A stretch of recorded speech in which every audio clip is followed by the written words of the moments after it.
Let's start our today's lecture. In this lecture, we'll discuss about enteral feeding in cancer. We'll discuss about nutritional requirements, about nutrition assessment and diagnosis, about nutrition intervention, and then nutrition support, and then we'll discuss about case study. So in the way patients are suffering with cancer, उनके अंदर बहुत ज़्यादा complications आ सकती हैं, जैसे कि they can experience nausea and vomiting, बहुत common condition है, कीमोथेरेपी के एजेंट्स इस्तेमाल कर रहे हैं, उसकी वजह से nausea and vomiting बहुत common है. ये gastric emptying का बहुत issue होता है क्योंकि gastric emptying जो है delay हो रही है, जिसकी वजह से nausea and vomiting और उसकी severity बढ़ सकती है. अर्ली स्टाइटी वो जो है बहुत जल्दी फुलनेस फीलिंग आ जाती है. उसकी वजह ये है कि जैसे वो समटाइम्स सम पीपल सेड कि जैसे वो खाना कंज्यूम करते हैं फौरी उसी टाइम पे उन्हें लगता है कि अब पेट फुल हो गया है. उसकी वजह अर्ली स्टाइटी हो सकती है. डिस्गुजिया जो है आप altered taste and due to chemotherapy के एजेंट्स, जो हम इसको आगे डिटेल में डिस्कस करेंगे हर पॉइंट को. डिस्कूजिया अल्ट्राटेस डायरिया की कंडीशन है. Mucositis inflammation of mucous membrane, जो कि थ्रू द डाइजेस्टिव ट्रैक आपकी इन्फ्लेमेशन हो सकती है from mouth to anus. Xerostomia, that is the dryness of mouth, constipation, weight loss and anaemia. These are all the complications जो कि बहुत common है, हो सकती हैं. और अगर हमने मैनेज ना किया तो उसकी वजह से मैल न्यूट्रिशन हो सकती है कैंसर पेशेंट्स के अंदर. ओके, न्यूट्रिशन ट्रीटमेंट के लिए you have to do nutrition screening and assessment in start. हमें पहले आइडेंटिफाई करना है कि कौन से पेशेंट्स जो हैं वो मैल न्यूट्रिशन के रिस्क पे हैं. सो हम उसके अंदर न्यूट्रिशन ट्रीटमेंट प्रोवाइड करेंगे. चलिए लेट्स हैव फार्माकोलॉजिकल एजेंट्स जो हैं वो न्यूट्रिशन थेरेपी के साथ फार्माकोलॉजिकल एजेंट्स दिए जा सकते हैं. जैसे कि एपेटाइट स्टिमुलेंट्स दिए जाते हैं एपेटाइट को बढ़ाने के लिए, क्योंकि एनोरेक्सिया की कंडीशन भी हो सकती है कैंसर पेशेंट्स के अंदर. सो इसलिए एपेटाइट स्टिमुलेंट्स दिए जाते हैं. प्रोकाइनेटिक एजेंट्स दिए जाते हैं. ये वो एजेंट्स को प्रिवेंट करते हैं. असल में ये एलिवेट को स्ट्रेंथन कर सकते हैं. इसकी वजह से जो नॉर्मल जंक्शन के साथ वो कम हो सकते हैं. और वो बेनिफिट आल्सो आपकी गैस्ट्रिक एम्पटिंग को बढ़ा देते हैं, गैस्ट्रिक एम्पटिंग के टाइम को कम कर देते हैं. तो इसकी वजह से जो आपके कॉन्स्टिपेशन का रिस्क है वो भी कम होता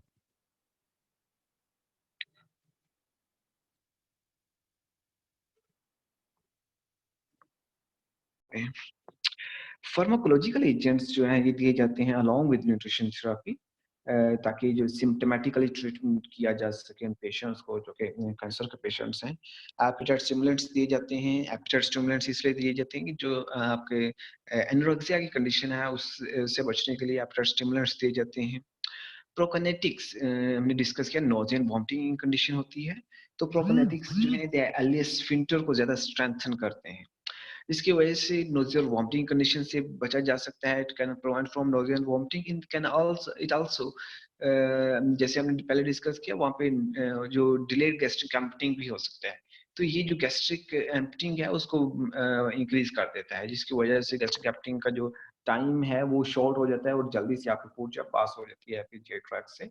तो प्रोपेनेटिक्स उसके लिए भी दिए जाते हैं. एंटीमेटिक्स फॉर आपने इसके एंटीमेटिक्स देते हैं for nausea and vomiting. Anabolic agents आपके जो हैं anabolic agents, these are actually steroidal hormones, they are actually extracted from testosterone. और नॉर्मली ये दिए जाते हैं बॉडी बिल्डर्स यूज इट, जो कि नॉट अ रिकमेंडेड वे. लेकिन एनाबॉलिक एजेंट्स इन कैंसर पेशेंट्स, क्योंकि कैटाबॉलिक स्टेट है, हाइपर मेटाबॉलिक स्टेट है, in this case lean body mass loss हो रहा है, तो in that case anabolic agents भी दिए जाते हैं. तो सिम्टोमेटिक ट्रीटमेंट के लिए along with nutrition therapy anabolic agents साथ में दिए जाते हैं. मेल का जो रिस्क है, मेल जो है अगर कैंसर पेशेंट्स के अंदर, उसकी वजह से मॉर्बिडिटी और मोर्टालिटी का रिस्क बढ़ सकता है, स्पेशली अगर इन लंग कैंसर में, इन पैंक्रेटिक कैंसर में, या फिर जीआईटी कैंसर है, हेड एंड नेक कैंसर है, या ओवेरियन कैंसर है. इन कैंसर के अंदर इसका जो मॉर्बिडिटी और मोर्टालिटी की रिस्क है वो ज्यादा होता है. Nutrition assessment. न्यूट्रिशन असेसमेंट के लिए एसजीए यूज किया जाता है। SGA tool, that is subjective global assessment, इसका इस्तेमाल किया जाता है। अब एक और एसजीए टूल है, दैट इज पीजीएससीए, जिसको बोलते हैं पेशेंट जनरेटेड एसजीए। जब आप डिफरेंस दोनों में ये है कि एसजीए जो है ये हेल्थ केयर प्रोफेशनल जो है उसको ये फील करते हैं, उसको इंटरव्यू पेशेंट से डाटा लेते हैं और उसको फील करते हैं। जबकि पीजीएससीए ये पेशेंट खुद फील कर रहा होता है, पेशेंट को जैसे लगता है कि इस तरह डिजाइन किया गया है, you can find it easily, you can get it from Google, और you can also get it from your browse, जहाँ पे पहले इसमें आपको वहाँ से मिल जाएगा। You can also get it from different certain peppers as well. You want to read that, and this pepper, lecture is from I prepare it from second technology. That's chapter number 23. Okay. For nutrition assessment, आपको complete comprehensive जितने भी data है वो collect करना है। उसके लिए एसजीए जो कि सब्जेक्टिव ग्लोबल असेसमेंट टूल, ये एक फॉर्म होता है, असेसमेंट फॉर्म होता है जिसको आप फिल करते हैं पेशेंट के न्यूट्रिशन असेसमेंट के लिए। हॉस्पिटल सेटअप में इसको इस्तेमाल किया जाता है। आप एसजीए जो है सब्जेक्टिव ग्लोबल असेसमेंट फॉर्म, आप क्रॉस से आपको मिल सकता है, आप इजीली गूगल करें, वहां से आपको आराम से मिल जाएगा। एक और फॉर्म होता है पीजीएसजीए, जो कि patient generated SGA subjective global assessment. ये जो है ये पेशेंट फिल करते हैं, जबकि एसजीए सब्जेक्टिव ग्लोबल असेसमेंट ये जो है ये फिल कर किया जा रहा होता है बाय द आपके प्रोफेशनल्स, डाइटिशियंस जो हैं जब न्यूट्रिशन असेसमेंट कर रहे होते हैं वो एसजीए फॉर्म इस्तेमाल करते हैं, जबकि पेशेंट्स भी फील करते हैं वो पीजीएसजीए। उसके अंदर पेशेंट से रिलेटेड क्वेश्चंस होते हैं कि पेशेंट को क्या लग रहा है अपने बारे में, अपने हेल्थ के बारे में, वो अपनी असेसमेंट खुद करता है और वो फील कर देता है। और ये नॉर्मली जो है कैंसर पेशेंट्स के अंदर पीजीएसजीए इस्तेमाल किया जाता है। तो अब ये दोनों फॉर्म्स हॉस्पिटल में इस्तेमाल किए जा सकते हैं। Might be you are using in hospital when you visit hospital and do nutrition assessment, तो आप ये इस्तेमाल करते हो शायद। तो आप जो है if you don't have, I can also share with you as the PGSC and SCA forms, but you can also get it from Google. Okay. आपको न्यूट्रिशन असेसमेंट के लिए आपको कंप्लीट डाटा लेना होगा, जैसे कि उसके anthropometric data, biochemical data, medical test and procedures, इससे related nutrition focus physical findings, इससे रिलेटेड डाटा लेना है। तो इट मींस कौन सी ट्रीटमेंट दी जा रही है, अल्टरनेटिव मेडिसिन क्या दी जा रही है, food and nutrition related history आप लेंगे। तो जब एक एसडीए फॉर्म फिल कर रहे होते हैं, उसके अंदर ये सारी चीजें आप पूछ रहे होते हैं, उसके अंदर ये सारी चीजों को आपको फिल करना होता है। ये स्केल यूज किया जा सकता है अगर पेशेंट जो है बहुत वीक है, स्टैंड खड़ा नहीं हो सकता, तो उसका वजन किया जा सके, वेट किया जा सके, इसलिए स्केल भी इस्तेमाल किया जा सकता है वेट करने के लिए। ओवेरियन कैंसर के जो पेशेंट्स हैं उनके अंदर जो लीन बॉडी मास, उनके या वेट लॉस के चांसेस बहुत ज़्यादा होते हैं। इसकी वजह ये है कि दे आर एनोरेक्सिया के साथ साथ अर्ली स्टाइटिक का भी बहुत ज़्यादा इश्यू होता है उनके अंदर, क्योंकि जब ट्यूमर जो है tumour in ovary can push the stomach वाल, इसकी वजह से आपको जो अर्ली स्टाइटिक की फीलिंग आ सकती है बहुत जल्दी, इसकी वजह से ये जो लीन बॉडी मास का लॉस है, वेट लॉस है, वो बहुत कॉमन है ओवेरियन कैंसर में। अगर ओवेरियन कैंसर आपके लीवर तक मेटास्टेसिस उसकी लीवर तक हो जाती है, लीवर में भी कैंसर, अगर फ्रॉम ओवेरियन कैंसर से ओवरीज से लीवर में चला जाता है कैंसर, वहां पे स्प्रेड हो जाता है, इन दैट केस असाइटिस की कंडीशन आ सकती है और फ्लूइड रिटेंशन की वजह से वेट भी गेन हो सकता है।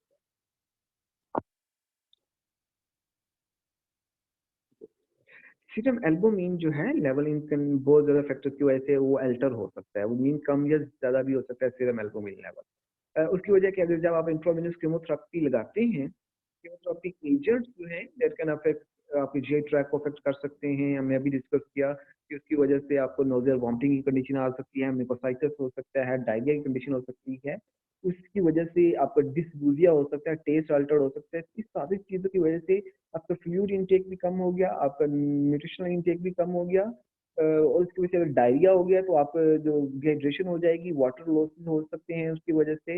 इन दैट केस आपका जो है जब ऐसी कंडीशन होगी तो एल्बुमिन लेवल अल्टर हो सकता है।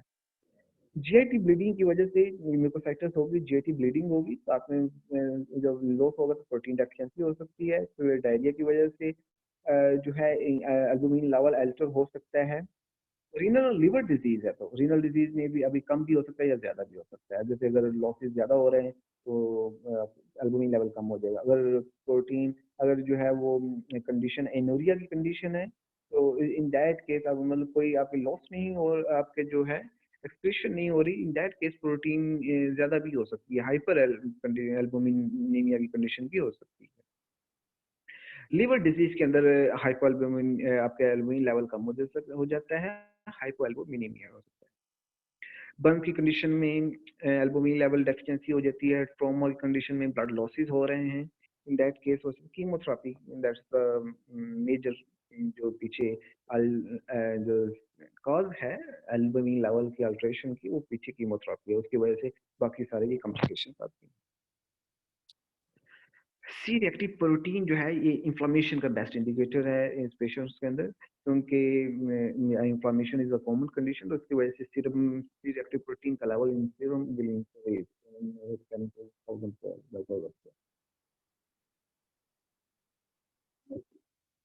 तो एनर्जी जो है, ओबीज पेशेंट है तो आपको 21 टू 25 किलो कैलोरी पर केजी एनर्जी चाहिए होगी। अगर पेशेंट सेडेंटरी लाइफस्टाइल, अगर पेशेंट जो है नॉन एम्बुलेंटरी है, मतलब कि पेशेंट जो है उसकी एक्टिविटी बिल्कुल नहीं है, तो 25 टू 30 कैलोरीज पर केजी आप देंगे।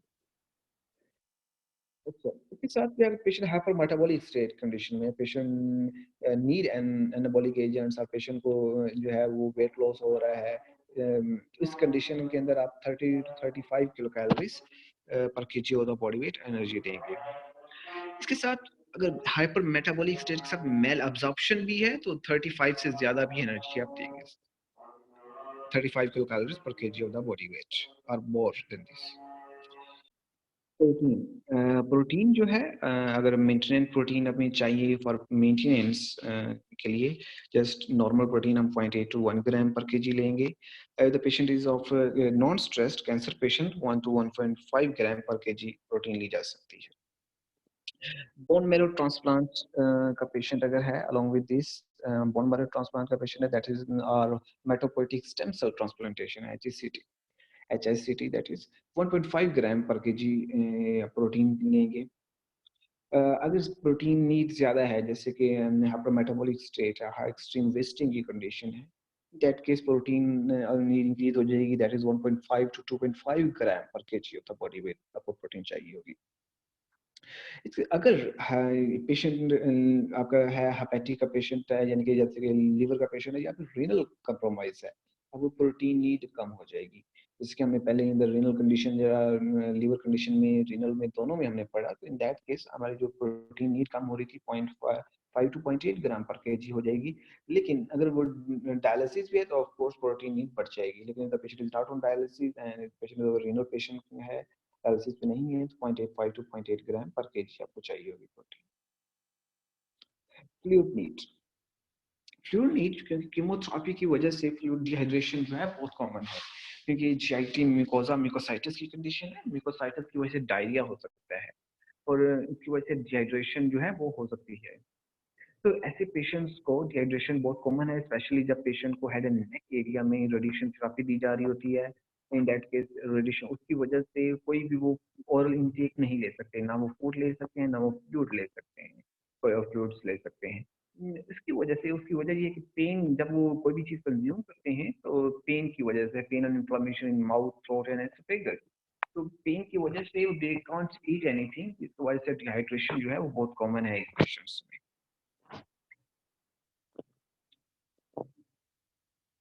ओके, अब हाई रिस्क पेशेंट जितने भी हैं, उनको असेस करना चाहिए उनके साइंस एंड सिम्टम्स को। डिहाइड्रेशन के सिम्टम्स तो नहीं आ रहे हैं, इनके अपीयर नहीं हो रहे, जैसे कि उनको डार्क यूरिन, आप you can assess it from dark urine, so urine देखें, कंसंट्रेटेड यूरिन, या फिर यूरिन आउटपुट चेक करें। अगर यूरिन आउटपुट कम है, इसमें डिहाइड्रेशन है, वाटर इनटेक बहुत कम हो रहा है। ड्राई माउथ, और या फिर एक्यूट वेट लॉस, अगर डिहाइड्रेशन है तो वेट लॉस बहुत अब्रप्टली हो सकती है। तो इसकी वजह से, जैसा कि कि व्हेन जब जैसे भी आप body weight actually weight loss होता है, तो वो कोई उसका कोई शॉर्टकट वे इस्तेमाल किया जा रहा होता है। जैसे वो 20% जो है आपको अपना एक वीक में 10 केजी या 15 केजी वजन कम करता है, तो वो एक हेल्दी वेट लॉस नहीं है। वो किसी और तरीके से या फिर डिहाइड्रेशन करवा के आया है कि सॉल्ट का इंटेक ज़्यादा कर दिया जिसकी वजह से हो गया, या फिर प्रोटीन का इंटेक ज़्यादा कर दिया, किसी और वजह से वो वेट लॉस अब्रप्टली हुआ जो कि हेल्दी वेट लॉस में नहीं आता। तो the normal fluid requirement है इन पेशेंट्स के अंदर that is range from 30 to 35 ml पर KG of the body wait. But जो रिक्वायरमेंट मेथड हम जो पहले डिस्कस कर चुके हैं दैट इज 1 ml पर केजी, 1 ml पर किलो कैल। यू कैन, हम इसको भी इस्तेमाल कर सकते हैं। ये एक दूसरे वाला ये मेथड है जैसे कि फॉर फर्स्ट 20 केजी आप 1500 ml लेंगे एंड नेक्स्ट ईच केजी के लिए आप 20 ml लेंगे। ये वाला मेथड भी इस्तेमाल किया जा सकता है। तीसरा मेथड जो है ये इस्तेमाल किया जा सकता है कि अगर एज जो है 55 ईयर से कम है तो 30 टू 40 ml पर केजी लेंगे। 55 टू 65 है तो 30 ml पर केजी लेंगे, आप फ्लूइड लेंगे। और अगर 65 से ज्यादा है तो 25 ml पर KG of the body wait. ये मुख्तलिफ फार्मूलाज हैं जो कि आप मुख्तलिफ हैं जो कि आप इस्तेमाल कर सकते हैं, बट नॉर्मली जो हमें देते हैं that is 1 ml of fluid पर किलो कैल। विटामिन की डेफिशिएंसीज बहुत कम है। विटामिन की डेफिशिएंसीज जो है विटामिन मिनरल्स की डेफिशिएंसीज हो सकती हैं स्पेशल इन पेशेंट्स के अंदर। लेकिन इसके अंदर क्योंकि कीमोथेरेपी का पेशेंट है, हमने डिस्कस किया डिस्कूजिया की कंडीशन है, इसके साथ जो है एनोरेक्सिया की कंडीशन है, डायरिया भी हो सकता है इस कंडीशन के अंदर। तो आपको जो इनएडिकेट इंटेक है तो ऑफ कोर्स विटामिन और मिनरल्स की डेफिशिएंसी होगी। तो माइक्रोन्यूट्रिएंट्स रिक्वायरमेंट अभी तक कोई आरडीएज स्पेशली फॉर कैंसर अभी तक एस्टैब्लिश नहीं हुए, लेकिन रिसर्च ये शो करती है कि अगर आप 150% ऑफ डीआरआई से अब कम लें तो ये जो कीमोथेरेपी के पेशेंट्स हैं, कैंसर के पेशेंट्स हैं, ये उनके लिए इफेक्टिव है। न्यूट्रिशन डायग्नोसिस जो हो सकती है वो इसमें इनवॉलंटरी वेट लॉस हो सकता है, increase energy and protein needs, ये डायग्नोसिस हो सकती है। Altered GI functions, inadequate oral food or beverage intake, ये कंडीशन भी हो सकती है आपके, ये भी आप डायग्नोसिस न्यूट्रिशनल डायग्नोसिस हो सकती है। न्यूट्रिशन इंटरवेंशंस, हमने जितने पॉइंट्स कॉम्प्लिकेशंस पहले डिस्कस किए हैं कि ये जो कैंसर पेशेंट्स हैं इन कॉम्प्लिकेशंस फेस कर सकते हैं ये वाली, हम उसके आगे इंटर अभी देखते हैं कि न्यूट्रिशनली किस तरह उसकी इंटरवेंशन कर सकते हैं, वन बाय वन हर चीज को देखते हैं। नोजियर वॉमिटिंग जो है एक बहुत कॉमन साइड इफेक्ट है आपके जितने कीमोथेरेपी के एजेंट्स यूज कर रहे हैं, आप कीमोथेरेपी प्रोवाइड कर रहे हैं तो कॉमन साइड इफेक्ट है। क्योंकि रेडिएशन कीमोथेरेपी में रेडिएशन में नार्कोटिक एनाल्जेसिक इस्तेमाल कर देते हैं जैसे कि पेन रिलीफ के लिए, क्योंकि उनको सफरिंग पेन, तो पेन को रिलीव करने के लिए एनाल्जेसिक इस्तेमाल करते हैं। ऑर्डर फूड ऑर्डर्स, परफ्यूम्स जो हैं या फूड ऑर्डर है या परफ्यूम है, इनसे भी नोजल वॉमिटिंग कंडीशन की बढ़ जाती है। गैस्ट्रिक एम्पटिंग अगर आप डिले होने की वजह से, गैस्ट्रिक एम्पटिंग अगर डिले हो रही है, कॉन्स्टिपेशन है, तो इस वजह से nozzle vomiting condition. Nozzle vomiting जो है उसको तीन जो है कैटेगरीज में डिवाइड किया गया है, क्लासिफाइड किया गया है। एक्यूट हो सकता है, ये डिलेड नोजल वॉमिटिंग हो सकती है, या फिर एंटिसिपेटरी नोजल। Then vomiting ये उस टाइम होता है that is occur with in 24 hours of administration of chemotherapy. आपने कीमोथेरेपी एडमिनिस्टर की, उसके 24 आवर्स के अंदर आपकी नोजिया एंड वॉमिटिंग अगर हो रही है तो उसको that is we call it that is acute nausea and vomiting.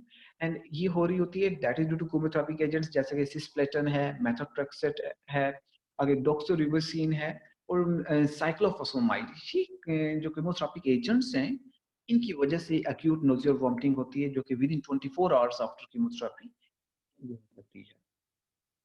Delayed nausea and vomiting ये तब होती है कि 24 आवर्स के बाद आपने कीमोथेरेपी प्रोवाइड की, उसके 24 आवर्स के बाद जो अगर नोजिया एंड वॉमिटिंग आती है तो उसको बोलते हैं that is delayed nausea and vomiting. और डिलेड नोजिया एंड वॉमिटिंग ये भी कीमोथेरेपी के एजेंट्स की वजह से होती है, लाइक सिस्प्लेटन है, कार्बोप्लेटन है, साइक्लोफॉस्फेमाइड और डॉक्सोरिबोसिन। इन एजेंट्स की वजह से कीमोथेरेपी के एजेंट्स जो हैं इनकी वजह से डिलेड नोजिया एंड वॉमिटिंग हो सकती है। इसके बाद एंटीसिपेटरी नोजिया एंड वॉमिटिंग ये होते हैं कि आपने कीमोथेरेपी स्टार्ट होने से पहले, before the initiation of chemotherapy, ये उस टाइम पे हो सकती है। ये नॉर्मली होती तब है कि अगर आपको जो फर्स्ट आपने कीमोथेरेपी आपको दी गई उसके अंदर आपने नोजिया एंड वॉमिटिंग को प्रॉपर्ली मैनेज नहीं किया तो उस टाइम उसकी वजह से तो दूसरी कीमोथेरेपी के स्टार्ट से पहले आपको नोजिया एंड वॉमिटिंग की कंडीशन आ सकती है। उसको बोलते हैं that is anticipatory nausea and vomiting. Okay, अब रेडिएशन थेरेपी की वजह से भी नोज़ल वॉमिटिंग होती है, लेकिन वो डिपेंड कर रहा होता है कि आप किस बॉडी की किस एरिया की रेडिएशन थेरेपी कर रहे हैं। अगर आप पूरी बॉडी की रेडिएशन थेरेपी कर रहे हैं, तो उसकी वजह से तमाम पेशेंट्स को नोज़ल वॉमिटिंग कंडीशन हो सकती है। अगर सिर्फ क्रेनियम रीजन की रेडिएशन थेरेपी हो रही है, तो उसमें उसमें 10 टू 30% जो पेशेंट्स हैं, उनके अंदर नोज़ल वॉमिटिंग की कंडीशन होगी। और अगर आप अपर या फिर mid abdominal track, abdominal area की रेडिएशन थेरेपी कर रहे हैं, तो उसकी वजह से जो है नोज़ल वॉमिटिंग स्टार्ट हो सकती है 1 और 2 आवर्स आफ्टर ट्रीटमेंट, और उसके बाद ये even it can sustain, it can remain for several hours. उसके बाद कई घंटों तक नोज़ल वॉमिटिंग रह सकती है, राइट आफ्टर जैसे कि 2 से 3 घंटे 1 से 2 घंटे बाद स्टार्ट होगी, उसके बाद काफ़ी घंटों तक रहेगी। ओके, अब कुछ ऑर्डर्स की वजह से भी आप हमने अभी डिस्कस किया, उसकी वजह से भी नोज़ल वॉमिटिंग हो सकती है। तो हमने उन ऑर्डर्स, जो नोक्सियस ऑर्डर्स हैं जिसकी वजह से ये नोज़ल वॉमिटिंग कंडीशन हो रही है, उससे बचना है। जैसे अगर कुकिंग की वजह से हो रही है, तो और कुकिंग ऑर्डर से बचें, उसको मिनिमाइज़ करें। विंडोज़ को ओपन कर दें, जब खाना बना रहे हों तो विंडो ओपन कर दें, ताकि कुकिंग की स्मेल जो है वो कम आए। वॉक करें जब खाना बन रहा हो, ताकि उसका इफ़ेक्ट कम हो। फ्राइंग फूड्स फ्राई ना करें, उसकी वज़ह से उसकी जो स्मेल है वो ज़्यादा मीट होती है, उसकी वज़ह से भी नोज़ल वॉमिटिंग हो सकता है। इस तरह जो है आप अगर चंद एक जो प्रिकॉशनरी मेजर्स लेके आप इस तरह नोज़ल वॉमिटिंग से बच सकते हैं। अगर जैसे कि और हमने कहा परफ्यूम से भी होता है, तो आप परफ्यूम का इस्तेमाल ना करें, घर में कोई भी इस्तेमाल ना करे। अगर कोई मेहमान आ रहा है, गेस्ट आ रहा है, तो उसको कहें, फ्रेंड आ रहा है, तो उसको कहें कि परफ्यूम ना यूज़ करे, उसकी वजह से नोज़ल वॉमिटिंग कंडीशन हो सकती है। आपके जो एनाल्जेसिक्स हैं, जैसे कि मॉर्फिन है, कोडीन है, फेंटानिल है, ये जो है इनकी वजह से भी नोज़िया एंड वॉमिटिंग कंडीशन हो सकती है। That's the most common cause, इसकी वजह से भी हो सकती है। डिलेड गैस्ट्रिक एम्पटिंग जो है उसकी वजह से नोज़िया एंड वॉमिटिंग हो सकती है। तो बेहतर ये है कि आप स्मॉल फ्रीक्वेंट मील्स और उसके साथ आप प्रोकाइनेटिक्स भी लें। जो प्रोकाइनेटिक्स आपकी जो गैस्ट्रिक एम्पटी को बढ़ा देगा, और साथ में ये नोज़ल वॉमिटिंग से भी बचाएगा। हमने पहले बात की, एलियस स्फिंक्टर को स्ट्रेंथन करता है, इसकी वजह से नोज़ल वॉमिटिंग कम हो जाएगी। और आप के जो गैस्ट्रिक एम्पटी को भी इंक्रीज़ करेगा, तो उसकी वजह से भी नोज़ल वॉमिटिंग बेहतर होगी। तो आप अब नोज़ल वॉमिटिंग में कमी आएगी, तो बेहतर है कि आप खाना स्मॉल फ्रीक्वेंट मील्स लें, लेकिन साथ में प्रोकाइनेटिक्स भी लें। कीमोथेरेपी जो है सबसे मेन जो है वो कॉज़ है नोज़िया वॉमिटिंग का, उसको बोलते हैं that is chemotherapy induced nausea vomiting, CINV। और ऐसे पेशेंट्स के अंदर उनको स्मॉल मील लेना चाहिए, लो फैट मील लेना चाहिए। और जब उन्होंने ट्रीटमेंट के लिए जाना है, तो इन द मॉर्निंग में उनको स्मॉल मील लें, लो फैट मील लेना चाहिए। फ्राइड फूड नहीं लेनी, ग्रीसी ऑयली फूड्स नहीं लेनी। हाँ, जितनी भी फेवरेट फूड्स है उससे अवॉइड करना है। कि आपने अगर जिस दिन आपने कीमोथेरेपी ट्रीटमेंट के लिए जाना है, तो उससे पहले आपको इन कुछ चीज़ों का देखना है। क्लियर लिक्विड आफ्टर थेरेपी जो है, आपको कुछ दिन जो है क्लियर लिक्विड डाइट पे देना है। अब किलो कैलोरीज़, ज क्योंकि हमने बात की कि ट्रीटमेंट के फौरी बाद आपको जो है क्लियर लिक्विड डाइट देनी है, तो आपको एनर्जी भी पूरी करनी है। तो बेवरेजेस दिए जा सकते हैं, फोर्टिफाइड बेवरेजेस हैं, जैसे गैटरेड है, न्यूट्रिशनल फ्रूट बेवरेजेस है, जैसे सोर्स ब्रीज है, नेस्ले के प्रोडक्ट है, एंड लाइव एबट की ये प्रोडक्ट है। नॉन एसिडिक फ्रूट ड्रिंक्स दिए जा सकते हैं, जैसे कि एप्पल है, ग्रेप जूस है। इन सारी चीज़ों को दिया जा सकते हैं पेशेंट को right after the chemotherapy. Okay, अब एजुकेट इनटेक को आपने आपने इनकरेज करना है, तो उसके लिए आप एंटीबायोटिक्स देंगे, ताकि इसकी वजह से 30 टू 40 मिनट्स बिफोर एंटीबायोटिक्स देंगे, ताकि नोज़िया वॉमिटिंग से बचा जा सके। इसके साथ कुछ जो है ऐसे पेशेंट जिनको नोज़ल वॉमिटिंग जैसी ये वाली फीलिंग नहीं आ रही, लेकिन फिर भी उनको एंटीबायोटिक्स सेफ साइड पे उनको एंटीबायोटिक्स देनी चाहिए। उनको पेशेंट को इनकरेज करना चाहिए कि अगर नोज़िया की फीलिंग नहीं आ रही, तो फिर भी एंटीबायोटिक मेडिकेशन ज़रूर लें। Early starting condition, early starting condition क्या है, कॉमन है। पेशेंट नॉर्मली पेशेंट शायद कि हमने जैसे एक जो है वो उन्होंने जैसे थोड़ा सा फूड पोर्शन कंज्यूम किया है, वन पीस लिया है, तो उनको पेट फुल हो चुका है, अभी वो कंज्यूम नहीं कर सकते। तो ये बहुत कॉमन कंडीशन है, गैस्ट्रिक डिलेड गैस्ट्रिक की वजह से ये हो रहा होता है। कि आप इस स्मॉल न्यूट्रिएंट डेंस मील पेशेंट को दे सकते हैं। पेशेंट ज़्यादा नहीं खा सकते, नॉर्मल पेशेंट को आप जितना अगर 1500 कैलोरी देनी है, नॉर्मल पेशेंट जो कंज्यूम कर सकते हैं वो एक आम वो कैंसर का पेशेंट नहीं खा सकता। कैंसर पेशेंट को आपने कंसंट्रेटेड डाइट देना होती है, कैलोरी रिच डाइट देना होती है। Beverages जो है that are contain nutrients also along with energy तो आपने तो ये वाले जो है बाकी जो विटामिन मिनरल आप ये दे सकते हैं ताकि उनको एनर्जी पूरी की जा सके उनकी। ये चीज़ जो है आप उनको मील के साथ में उनको ये मील के साथ देंगे तो साथ सर्दी होगा बिटवीन बिटवीन मील्स आप दे सकते हैं। रॉ वेजीज जो है रॉ वेजीज जैसे सैलड्स हैं, हाई फाइबर फूड्स हैं, फाइबर फूड भी आपने नहीं देना। इसकी वजह से फुलनेस फीलिंग जल्दी आ सकती है, तो जल्दी आपने नहीं देना। इसकी वजह से आपके जो प्रोकाइनेटिक्स हैं, मेडिकेशंस हैं, जैसे कि डेथ जो कि आपके गैस्ट्रिक एम्पटी को इंक्रीज कर रहे हैं, जैसे कि मेटोक्लो आपके जो है मेटोक्लोप्रोमाइड जो है ये आपके गैस्ट्रिक एम्पटी को इंक्रीज कर रहे हैं, लेकिन इसका साइड इफेक्ट भी है। तो इसकी वजह से डायरिया की कंडीशन भी हो सकती है। पेशेंट इज ऑफ अगर डायरिया की कॉम्प्लिकेशन आ रही है इस मेडिकेशन की वजह से, तो इसको आप कंज्यूम तो ये पेशेंट को ना करें। Mucositis की condition, that is inflammation of mucosal membrane और of your आपके जो इसमें भी ट्रैक है और ये आपके माउथ से है ताकि इन्फ्लेमेशन इसकी हो सकती है। तो ये भी एक कॉमन कॉम्प्लिकेशन है। स्टोमाटाइटिस एक्चुअली स्टोमाटाइटिस एक ये है कि आपके जो लिप्स हैं या आपकी ओरल कैविटी है उसकी मुकोजल मेम्ब्रेन जो है अगर वो डैमेज हो रही है, अगर inflammation we call it that the stomatitis. अब पेशेंट जो म्यूकोसाइटिस की कंडीशन है, पेशेंट के अंदर उनका माउथ के असेसमेंट बहुत जरूरी है। ये अगर जो है उसकी ओरल हाइजीन को मेंटेन ना किया गया, उसकी वजह से बहुत ज़्यादा कॉम्प्लिकेशन आ सकती हैं। आपके आपने उसके असेसमेंट के लिए आप उसका कलर देखिए, टंग का कलर चेंज तो नहीं हो रहा, लिप्स का कलर, जिंजाइवा का कलर, मॉइस्चर कंटेंट, मॉइस्चर की वजह से कलर चेंज नहीं हो रहा। हम डिस्कस कर रहे हैं कि सिस्टमैटिक असेसमेंट होनी चाहिए माउथ की हाइजीन की, ताकि आप ये देखा जा सके अगर ओरल हाइजीन मेंटेन नहीं करते तो उसकी वजह से कॉम्प्लिकेशंस आ सकती हैं। तो आपने ओरल हेल्थ है उसके असेसमेंट, आपने माउथ की सिस्टमैटिक असेसमेंट करनी है। उसका देखेंगे कि कलर चेंजेस तो नहीं हो रही आपकी टंग की या लिप्स की, जिंजाइवा की, चेंज इन मॉइस्चर देखेंगे कि मॉइस्चर की ज़ीरोस्टोमिया की कंडीशन भी हो सकती है, that is dryness of mouth, उसको देखेंगे। क्रैक्स पड़ सकते हैं, आपके लिप्स के ऊपर क्रैक्स आ सकते हैं, फीचर्स, क्योंकि that is features actually that is the opening of your damage part, कि आपका जो अगर क्रैकिंग है अगर होगी तो उसमें जो है वो फीचर्स भी हो सकते हैं, अल्सर हो सकता है, ब्लिस्टर्स बन सकते हैं, लीजन्स भी बन सकते हैं। तो हमें इस सारी चीज़ों को देखना है, तो अगर ये सारी चीज़ें हो जाती हैं तो उसकी वजह से आपके ओरल इनटेक भी इफेक्टिव आएगा, ओरल आपके मतलब डिहाइड्रेशन भी हो सकती है और आपको जितने भी आपको इनएडिक्वेट ओरल इनटेक की वजह से malnutrition भी कंडीशन हो सकती है। ठीक है, तो और आपको फंगल इन्फेक्शन भी हो सकता है, जैसे कि अगर म्यूकोज़ल मेम्ब्रेन, म्यूकोज़ल बैरियर जो है हमारा वो अब डिसरप्ट हो चुका है, उसकी वजह से इन्फेक्शन बढ़ सकता है, इन्फेक्शन फंगल इन्फेक्शन हो सकता है। अगर जो है व्हाइट प्लैक्स बन गए हैं आपकी माउथ के अंदर जो है स्पेशली टंग के ऊपर व्हाइट प्लैक्स हो गए हैं, तो उसकी वजह से इसका मतलब अगर फंगल इन्फेक्शन हो गया है।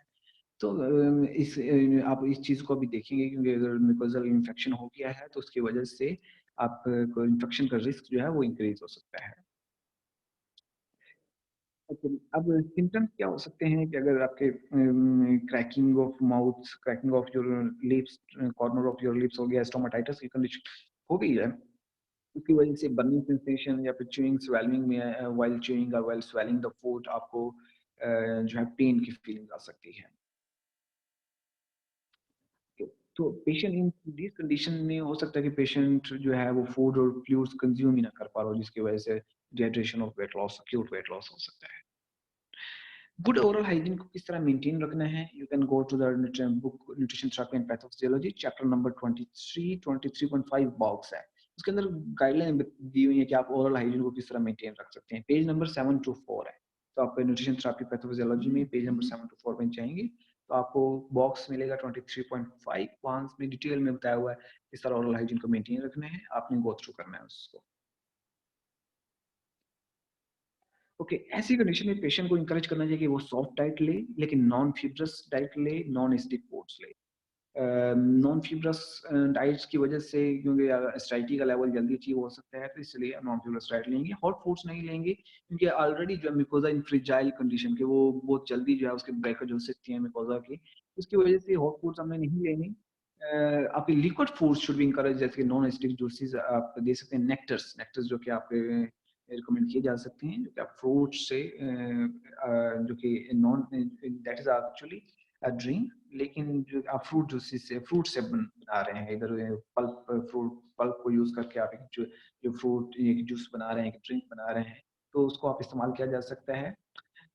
हाई कैलोरी जो प्रोटीन शेक्स हैं वो रिकमेंड किए जा सकते हैं, ताकि उसके न्यूट्रिशन रिक्वायरमेंट्स है वो पूरी हो सके। डायरिया, अगर म्यूकोसाइटिस है, अगर वो म्यूकोसाइटिस आपके स्टमक में हो गया या स्मॉल इंटेस्टाइन में भी हो गया, तो उसकी वजह से डायरिया ज़रूर हो जाएगा। डायरिया की कंडीशन हो सकती है इस कंडीशन में। तो डिहाइड्रेशन उसके अंदर हो सकती है, तो आपको स्मॉल अमाउंट्स में आपको फ्लूइड देना है, फ्रीक्वेंटली फ्लूइड आपने रिकमेंड करना है।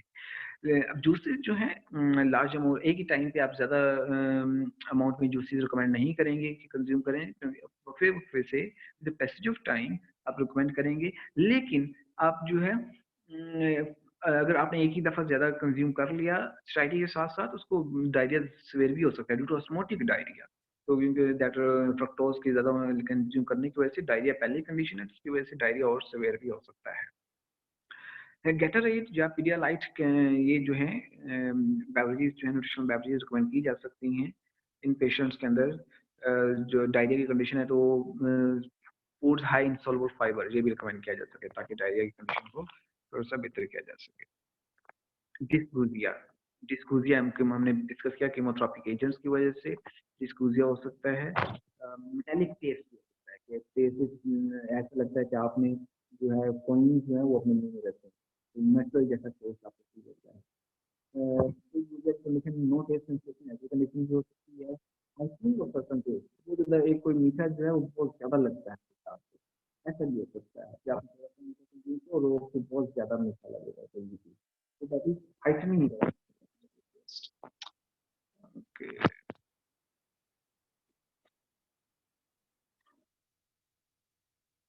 ओके, हम डिस्कस कर रहे हैं कि कीमोथेरेपिक एजेंट्स जैसे जो जो यूज कर रहे हैं कीमोथेरेपिक एजेंट्स की वजह से डिस्कूजिया हो सकता है। मेटालिक टेस्ट, आपकी टेस्ट अल्टर हो सकता है। ओके, ठीक है। मेटालिक टेस्ट जैसी कंडीशन आ सकती है। ठीक है, ठीक है। मेटालिक टेस्ट इज लाइक कि आप जो है ऐसा होता है कि मेटल जैसी फीलिंग अपने लिए ऐसे है कि आपने कॉइन मेटल की जो कॉइन्स है वो अपने मुंह में रखे, उस जैसी टेस्ट आता है मेटालिक टेस्ट। एक भुजिया की कंडीशन आ सकती है। एक भुजिया की कंडीशन जैसे कि सेंसेशन जो है that is loss of taste, loss of taste ये भी हो सकता है। Heightening of certain taste, heightening of certain taste ये कंडीशन भी हो सकती है। हाइटनिंग ऑफ सर्टेन टेस्ट कि आपको बहुत ज़्यादा स्वीट्स, आपको कोई भी आपने थोड़ा सा भी अगर स्वीट चीज़ खा रहे हैं तो उससे बहुत ज़्यादा लगता है आपको। तो उसकी किसी भी सर्टेन टेस्ट की हाइटनिंग हो सकती है, स्पेशली स्वीट्स की। अवर्जन टू फूड्स, कुछ फूड्स के अवर्जन हो सकते हैं कि आपको फूड बहुत ज़्यादा डिसलाइक करते हैं, चाहे वो आप पहले लाइक करते हो, लेकिन आप स्पेसिफिक फूड को डिसलाइक करना स्टार्ट कर देते हैं। तो आपको ये जो टेस्ट हैं ये चेंज हो सकते हैं आपकी टेस्ट के अंदर, जो है अवर्जन आ सकती है, टेस्ट अल्टर टेस्ट हो सकता है, जिसको हम बोलते हैं डायरेक्ट डिस्कूजिया।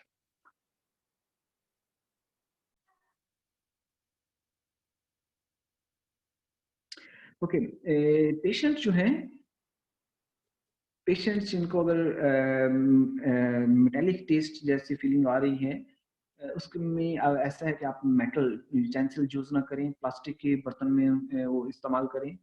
इसके साथ जो मीट की जो टेस्ट है वो भी सिमिलर टू मेटालिक टेस्ट है, तो मीट वो कंज़्यूम नहीं कर सकते। तो आपको मीट उसको प्रोटीन रिक्वायरमेंट को पूरा करने के लिए आप अल्टरनेटिव सोर्सेज़ इस्तेमाल कर सकते हैं। पीनट बटर, कॉटेज चीज़ का इस्तेमाल पोल्ट्री से आप ले सकते हैं। सोया मीट्स सब्स्टिट्यूट्स आप उधर से भी ले सकते हैं, सोया प्रोटीन भी। ओके, पेशेंट्स जो हैं एगोजिया के जो पेशेंट्स हैं जिनको अगर लॉस ऑफ टेस्ट हो गया तो वो हाईली स्पाइसी फूड्स उनको आप रिकमेंड करेंगे। हाईली जिनका फ्लेवर बहुत ज़्यादा है, highly flavoured food, spicy foods, marinated foods जिनके आप वो बहुत ज़्यादा स्पाइसेस आप ऐड करते हैं, वो वाली फूड्स, ज़्यादा स्पाइसेस वाली स्पाइसी फूड आप उन पेशेंट्स को रिकमेंड करेंगे। बहुत ज़्यादा अगर होम मेड ड्रिंक्स आप या बेवरेजेस आप देंगे तो उनको बहुत ज़्यादा वो स्वीट्स बहुत ज़्यादा जो है इस हाई हमने पहले डिस्कस किया हाइटेंड ऑफ स्पेसिफिक टेस्ट हो सकता है स्पेशली स्वीट्स उनको बहुत ज़्यादा हो सकता है वो बहुत मीठा लगे मीठी लगे बेवरेजेस तो आप उसकी बेहतर है कि आप नॉन स्वीटेंड बेवरेजेस दे दें जैसे कि ऑस्मोलाइट जो है ये आप रिकमेंड कर सकते हैं इन दैट केस जैसे कि या फिर आप जो है जो ये जो है या फिर जो योगर्ट बेस्ड जो है वो आप रिकमेंड की जा सकती है इन दैट केस कि अगर हाईली स्वीटन टेस्ट उनका हो चुका है या फिर स्वीट्स जो है वो उनको बहुत ज़्यादा फीलिंग उसकी बहुत ज़्यादा आ रही है तो इन दैट केस जो है आपको इस तरह की बेवरेजेस जो कि नॉन स्वीटन बेवरेजेस है वो रिकमेंड की जा सकती है xerostomia xerostomia that saliva production जो है आपके that's a dryness of mouth saliva production कम हो गया ये भी कीमोथेरेपी के एजेंट्स की वजह से सलाइवा प्रोडक्शन कम हो जाता है तो ऐसी कंडीशन की वजह से डिस्फूजिया हो सकता है dysphagia dysphagia that is difficult in swelling ये भी कंडीशन हो सकती है डिस्फोनिया होर्सनेस होर्सनेस होता है कि आपने अगर जैसे कि बहुत ऊंची आवाज में आपने बोला बहुत ज्यादा ऊंची ऊंची बोलते रहे आप 1 घंटा आधा घंटा उसके बाद आपकी आवाज ऐसे गला बैठ जाता है बोला नहीं जाता उसको बोलते हैं अब नॉर्मल वॉइस हो जाती है तो उसको बोलते हैं होर्सनेस ऐसी कंडीशन भी हो सकती है जीरोस्टोमिया की वजह से इसके अलावा गर्ड में ये कंडीशन नॉर्मली होती है कि गर्ड के अंदर जो है ये हॉर्सनेस की कंडीशन आ सकती है ओके जितनी भी ड्रग आप कैंसर के लिए इस्तेमाल करते हैं वो आपके सलाइवा को ज़्यादा थिक कर देती हैं तो cause the mouth to feel dry जिसकी वजह से आप ड्राइनेस फील होती है माउथ ड्राई हो जाता है तो ये कंडीशन वो ये कीमोथेरेपी एजेंट्स की वजह से होता है तो आप आर्टिफिशियल सलाइवा जो है सलाइवा सब्स्टिट्यूट इस्तेमाल कर सकते हैं मॉइस्चराइजर्स इस्तेमाल किए जा सकते हैं जो च्यूइंग गम है आप गम च्यू करेंगे तो इससे जो है ये आर्टिफिशियल सलाइवा आप उन पेशेंट्स के लिए उनके जैसे जीरोस्टोमिया के लिए उनके लिए इफेक्टिव हो सकते हैं लेकिन अगर कोई डेंचर वेयर हो रहा है तो वो ऑफ कोर्स वो फिर गम को च्यू नहीं कर सकता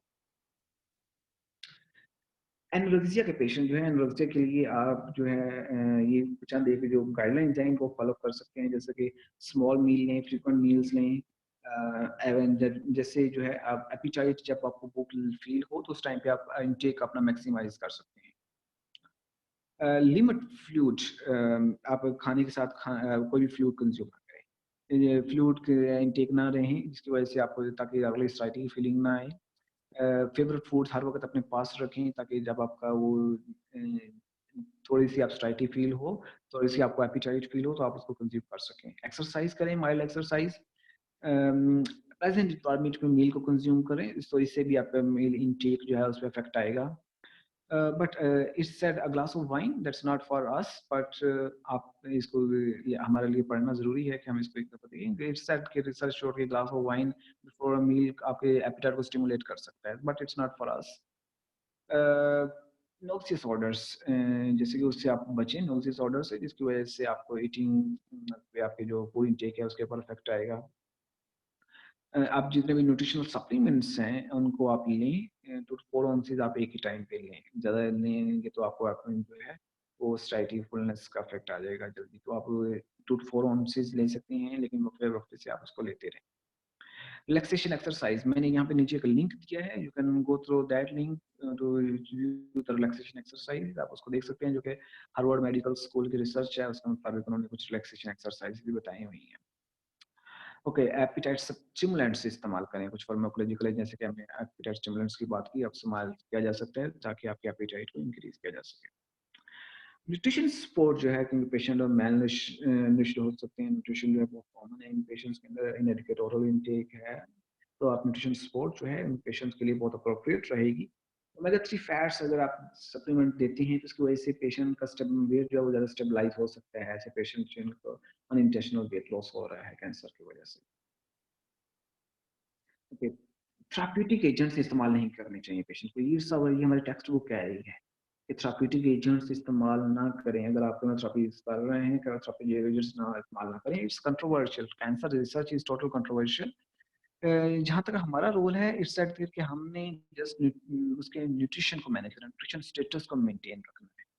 बहुत ज़्यादा रिसर्चेज़ हो चुके हैं इसके ऊपर, जैसे कि Budwig diet you can search it on Google, आपको इज़िली मिल जाएगी। इसके ऊपर Budwig diet, Budwig Johanna Budwig is the name of that scientist. इसने बडविंग डाइट निकाली थी for cancer patients, and that Johanna Budwig treat a lot of patients, cancer patients को उसने रिकवर किया। अब इसके ऊपर बहुत ज़्यादा कंट्रोवर्सी है, क्योंकि उसके अंदर उन्होंने फैट का बहुत ज़्यादा इस्तेमाल किया था, और उस एट दैट टाइम, और वो भी उन्होंने फ्लैक्स ऑयल का इस्तेमाल किया। बिटर एलिमेंट्स उसके अंदर हैं कि bitter elements said that bitter elements आपके एंटी कैंसरस हैं, और भी बहुत ज़्यादा थेराप्यूटिक एजेंट्स हैं। लेकिन हमारी टेक्स्ट बुक कहती है कि थेराप्यूटिक एजेंट्स इस्तेमाल ना करें। It's controversial, still controversial. बहुत ज़्यादा जो साइंटिस्ट हैं, cancer scientist, they are saying that कि यू हैव टू यूज़, आप जो थेराप्यूटिक एजेंट्स को इस्तेमाल करें, but some said it's not good for us. हम जस्ट आप पेशेंट को न्यूट्रिशनली मैनेज करें, उसका न्यूट्रिशन स्टेटस को मेंटेन रखें, वो ऑटोमेटिक जो है वो रिकवर करता जाएगा। बट यू हैव आप बडविंग डाइट को ज़रूर पढ़िएगा, जोहाना बडविंग, और ये आपके लिए बहुत आप बहुत ज़्यादा आपको उससे अच्छी इन्फॉर्मेशन मिलेगी। बडविंग डाइट को देखेंगे, बडविंग डाइट में क्या बताया था, Johanna Budwig diet, just Google it, you can easily find it. Amino enhancing जो एंटर फार्मूलाज हैं, जैसे हमने पहले डिस्कस किया, जो कि इनके अंदर फार्माकोलॉजिकल एजेंट्स होते हैं, जैसे अर्जिनिन है, न्यूक्लिक एसिड है, कुछ फैटी एस्टर्स हैं, एंटीऑक्सीडेंट्स होते हैं, ये आप दे सकते हैं, दैट विल बी इफेक्टिव हो सकते हैं इनके लिए। एंटरल न्यूट्रिशन सपोर्ट जो है मैलनरिश पेशेंट को आप देंगे। और एंटरल न्यूट्रिशन देना ये एक इफेक्टिव नहीं होगा इन पेशेंट्स को। एक minute. Okay, parental nutrition support जो है इन पेशेंट्स के लिए जो है ज़्यादा इफेक्टिव नहीं है। इसकी वजह क्या है? इसकी वजह से हमने पहले डिस्कस किया हुआ है, पैरेंटल न्यूट्रिशन की वजह से इन्फेक्शन के चांसेस बढ़ सकते हैं। तो कैंसर के अंदर माइकोसाइटिस की कंडीशन है, तो इन्फेक्शन के चांसेस और भी बढ़ सकते हैं। इसलिए आपने पैरेंटल न्यूट्रिशन जो है इनके लिए ज़्यादा फेवरेबल नहीं है, एंटरल न्यूट्रिशन ज़्यादा इफेक्टिव रहेगी। ये कुछ न्यूट्रिशन बेवरेजेस जो दिए गए हैं, आपने इन बेवरेजेस को देख सकते हैं, जो कि आप रिकमेंड कर सकते हैं, specially right after the chemotherapy. आपने जब ओरल डाइट को लिपिड डाइट देनी है, तो इन बेवरेजेस के थ्रू आप एनर्जी रिक्वायरमेंट पूरी कर सकते हैं। ठीक है, it was all about today's lecture.